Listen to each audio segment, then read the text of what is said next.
Today I'm going to be sharing my thoughts after using the Samsung Galaxy S24 for the past 3 weeks. Now there's a lot to like about this phone, but there are also some things that I don't like and that I think you should know before buying. This video is going to be covering everything you need to know. Alright, so the S24 comes in violet, yellow, black, and also the gray version that I have here with 128GB for $799 or £799. Now, one of the big changes that the S24 brings compared to last year's S23 lies in the design. The S24 is noticeably more comfortable to hold and use, and this is thanks to the fact that the S24 now features a flat frame with rounded edges as opposed to the S23's rounded frame with more sharp edges. And it really is the edges that make the difference, and the more rounded feel of the S24 is just much more pleasant to use and is in fact very similar to Apple's iPhone 15. By the way, I am currently working on my S24 versus iPhone 15 comparison video, so be sure to subscribe to not miss out on that.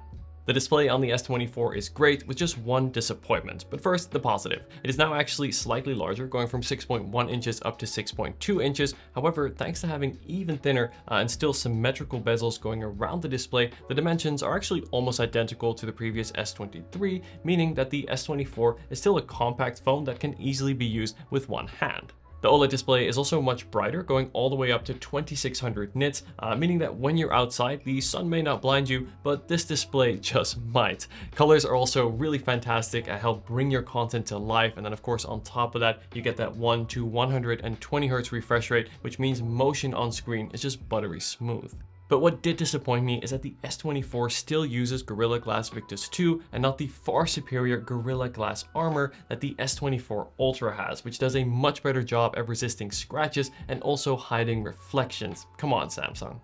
Anyway, the underscreen ultrasonic fingerprint sensor remains to be the best fingerprint sensor on any phone. It is super fast and reliable. The S24 is also IP68 water resistant, so you can use it in the rain with ease. When I review phones, I normally don't dedicate a whole segment of the video to AI, but some of the biggest features of the S24 are actually AI based. For example, you get Circle to Search, which lets you circle and look up any object on screen, whether it be a plant in a photo, an overpriced candle, you name it. This feature works quite well. AI is also integrated in the voice recorder app, where you can not only transcribe your recording, but it can also identify the number of speakers within that recording and tell you who says what. And this is really cool, but unfortunately for me, it has not been accurate enough to really count on. There are often mistakes in the transcript, particularly around names, and at times it will confuse and mislabel people within the recording. In photos, you can generate fill when rotating images and can even resize, move, and remove objects from a photo. And interestingly here, the AI in some instances works really well, but then in others less so. It's kind of a hit or miss. Now, there are more AI features, but these are the ones that I find myself using most, and I think it is important to say that yes, these AI features are cool, but are also overhyped by some, especially here on YouTube. There is no ChatGPT level of AI integration here yet, though these are steps in the right direction. But what may be a step in the wrong direction is Samsung says these AI features will remain free until the end of 2025. While at this stage, it is not fully clear what exactly that means, what this sounds to me like is a monthly subscription to access your phone's full operating system and features may be on the horizon, in which case I very much hope Samsung reconsider this move. But what do you think? I'd love to hear your thoughts in the comments. Let's talk about the camera. So the S24 packs a triple lens camera system with the same hardware as last year. I'll leave the specs on screen, but the improvements here lie more in better image processing thanks to the newer processor, and in certain areas this does show. The 50 megapixel wide lens remains impressive. It is sharp and has high dynamic range, capturing details in the bright and darker parts of the photo. I also noticed that the main lens now does a better job at interpreting colors for each part of the frame independently. For example, on the S23, this bright red screen would have applied a red tinge to the whole image, including the sky, where on the S24, the sky remains true to life. And you can see it here too with this bright blue sign. And yes, scary headline indeed.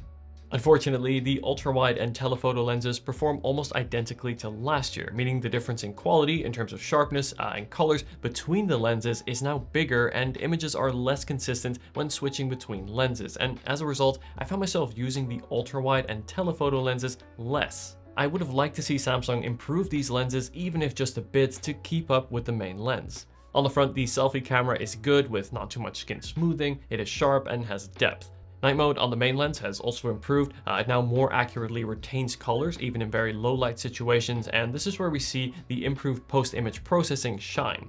4K video looks a bit better compared to the S23. It is a touch less noisy, slightly better dynamic range, and is still very smooth. But video on the S24 still falls short of video from the iPhone 15, especially when it comes to how it adjusts the exposure, white balance, and focus.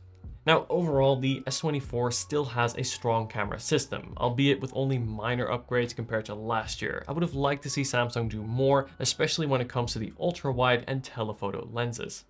Let's talk about performance. Now, with the S24, Samsung went back to using two processors depending on which region you buy. So, for example, in the US, China, as well as Japan, you will get the Snapdragon 8 Gen 3 chip by Qualcomm, where here in the UK, like in rest of Europe, as well as India, you get the Exynos 2400 chip by Samsung. In the past, the Exynos chip has typically performed worse in terms of performance as well as battery life compared to its Qualcomm counterpart. However, today, thankfully, this difference is less drastic, showing around a 5 to 10% difference both in GPU as well as CPU tests, and even less difference in battery life. For me in the UK, with the Exynos version of the S24, my experience has actually been great. It feels snappy and fast, as I would expect. It also keeps up well in games and never got overly warm. All this is to say that while I don't like that Samsung went back to using two different chips, after all, the Snapdragon chip is still better, the difference is now small enough to where I wouldn't worry about it and wouldn't let it impact your purchase decision. Thankfully, both the Snapdragon and the Exynos variants of the S24 will get up to 7 years of software support and security updates. Now this, I love to see. The battery inside the S24 is slightly bigger, now at 4000 mAh, and battery life for me has been good and also consistent, with around 7 hours of screen on time, which I would say is slightly better than on the S23 and similar to the iPhone 15. I do wish Samsung had improved the charge speeds, as the S24 is still limited to 25 watts, unlike the S24 Plus and also the Ultra, which can go up to 45 watts. And this means that charging the S24 from 0 to 100 will take around 1.5 hours. Now, don't get me wrong, this is not an issue at night, but if you ever do need a quick top up, well, that top up won't be so quick. So should you buy the Samsung Galaxy S24? Well, to me, the S24 is a compelling and generally well-rounded phone with some good improvements and welcome new features that I don't think you'll regret buying. But still, I can't help but feel that Samsung could have done more. And this makes the now more affordable S23 look quite attractive too. Now, I do have an in-depth comparison between the S24 and the S23 coming very soon, so be sure to stay tuned to not miss that. And in the meantime, let me know if you have any questions at all. I'd love to hear your thoughts on the S24, and if you haven't seen it yet, I highly recommend checking out my S24 top tips and tricks video to get the full potential out of your S24. Thank you so much for watching, and I'll see you in the next video. Take care.